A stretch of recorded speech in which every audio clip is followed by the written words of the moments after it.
Righto, tally out there champs. Now let's have a look at the power output and thermal output of this Lenovo Legion 7i. This is the Intel version. And yeah, I gotta tell you right now, this actually blew me away.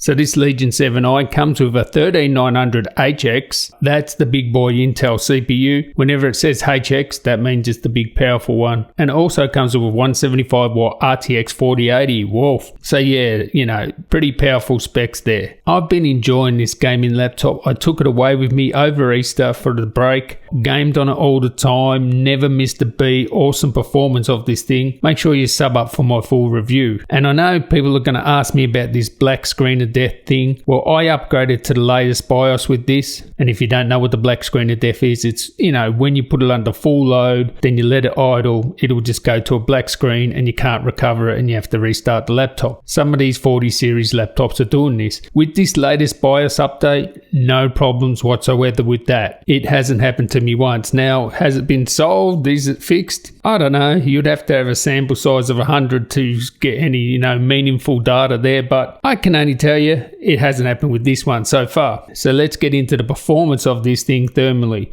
So I'm going to slam this thing with Cinebench.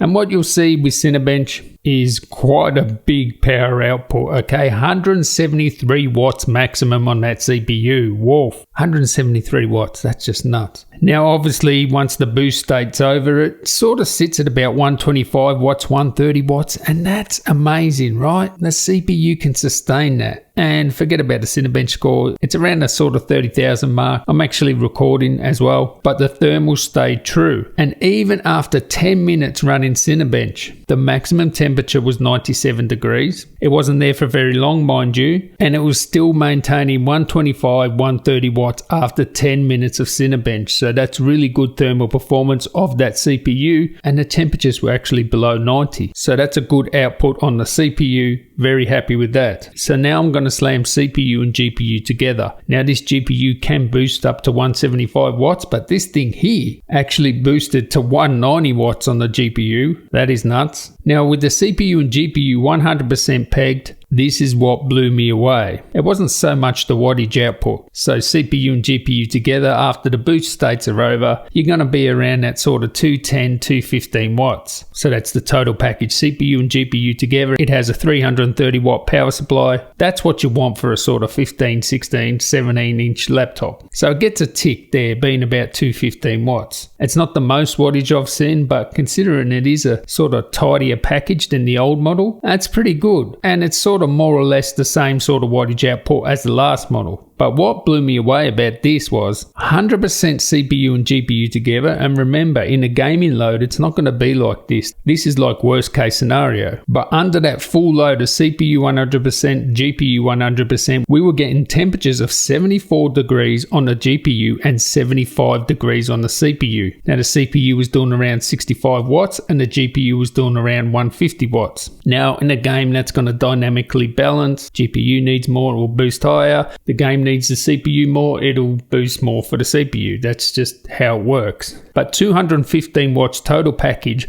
and temperatures in the 70s, amazing. The total wattage output, it gets a tick. It's not the most I've seen, but it's thereabouts. But the temperatures being at 75 degrees, sort of CPU and GPU, while maintaining 215 watts, that is amazing, because a lot of laptops, they're pushing into the 90s at this sort of stage there. So really good thermals on this. Stay tuned for my full review. I'll catch you in the next one. Tally ho.